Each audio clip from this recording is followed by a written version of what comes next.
What does your mechanic mean when he tells you that your ECU has a problem? And what are the common causes that lead to an ECU failing? Let me start by explaining what an ECU is. What I have here in my hands right now is an ECU, and basically what an ECU does in your car is it's basically the brains of the car. So every major function that your car has to do, like starting your engine, keeping it on idle, making sure that it's performing right, all goes through the ECU. And I thought that it was important that we talk about the ECU because in all the different videos that I've been doing, I talk about sensors, and all the sensors that I keep talking about all feed into the ECU. So it doesn't matter whether your sensor is performing well or not. If your ECU is not functioning, then at the end of the day, your car just won't work. So built into your ECU is a set of values that correspond with the different sensors that are on your car. So for example, on this Hilux, you have right here a throttle position sensor. This is basically the sensor that picks up a signal from the throttle or accelerator inside the car to say that the person driving the car has depressed the accelerator and it has sent a signal here that your throttle should open.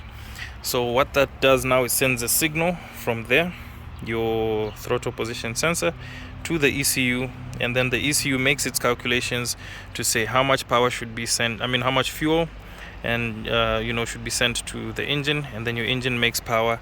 And also, if the car is an automatic, it will also communicate from the ECU to the transmission to say that you need to change a gear down or to change a gear up to be able to get the car to move as efficiently as possible. So just like I said, the ECU is the brain of the car. So any major function that your car is doing, especially with the engine, all runs through the ECU. So let's talk about some of the problems that come with ECUs and what causes them and how you can avoid that happening to your ECU. One of the biggest causes of malfunctions in an ECU is voltage spikes and power surges. And the main things that cause this are, one, a faulty alternator. So an alternator, for those of you who don't know, is like a big transformer that runs in your car and generates power to power everything once you get the car started. So the alternator actually produces much higher voltage than what your car needs, and built inside the alternator is a circuit which is a voltage regulator. So that now gives you the 12 volts and different voltage powers that your different components need in the car. So if you have a faulty voltage regulator, it can cause the alternator to give more power and current to the engine than is needed, and that ends up going up to the ECU. And because the ECU has got very sensitive components on the inside that don't allow for that variance in voltage, then you can have your ECU burning. Another issue that can be caused, other than the alternator being faulty, is a bad jump starting situation. So for example, if you connect the terminals the wrong way when you're trying to jump start the car, that can cause your ECU to get burnt.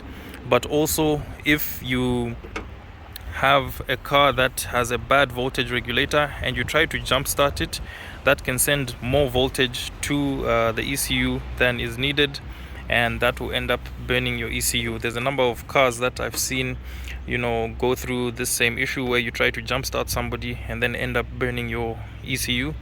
That normally happens because the alternator on the car that's being jump started, or the one that's jump starting, has a bad voltage regulator. So when the current from the other car comes through, it's not able to be regulated and then ends up sending that signal back to the ECU, and your ECU gets damaged because of that. So to keep your ECU safe, you want to make sure that you've got a good battery, and when you're jump start the right way. Don't cross between negative and positive.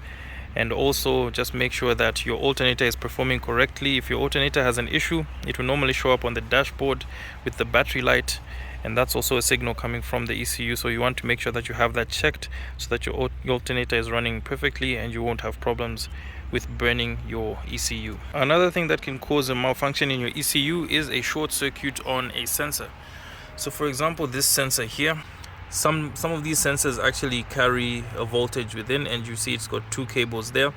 So the voltage across is determined by what's happening within the system. So sometimes there can be a short circuit within the sensor, and if you don't address it, so the short circuit between these two wires on the inside of the sensor can actually cause it to burn. So just try and pay attention next time you get an error code for a sensor that needs to be replaced, because if you don't replace that sensor and for some reason it gets a short circuit on the inside, then you have bigger problems, because now your ECU is burnt because of a short circuit in a sensor that you could have replaced. Another thing that could cause a malfunction on your ECU is kind of obvious, and that is water damage. So some ECUs are placed within the cabin of the car. Actually, most ECUs you find in some area beneath the dashboard. Others on older cars used to even be at the floor of the car.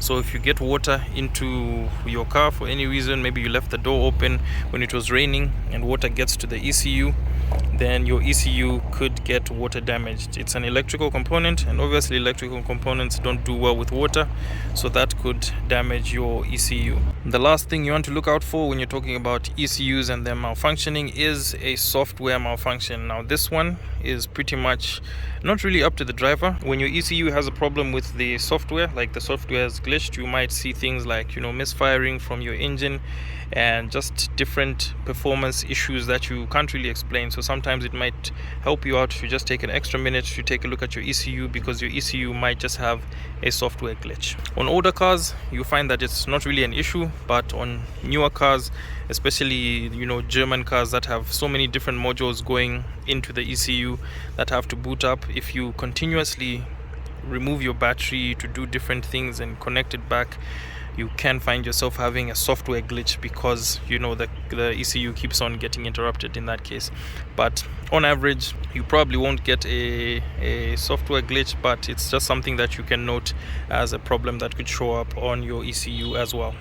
So while trying to make this video, I tried to look up some cars that have common issues with their ECUs, but nothing really stood out. So I didn't want to put anybody's car down here and get people worried when there's really nothing to worry about. But if you've had a problem with your ECU and you want to share with the community, then you can definitely put it down in the comment section so that everybody knows how to better care for their ECUs. So hope somebody liked this video. If there's anything that I left out, leave it in the comments. Like and follow for more content like this.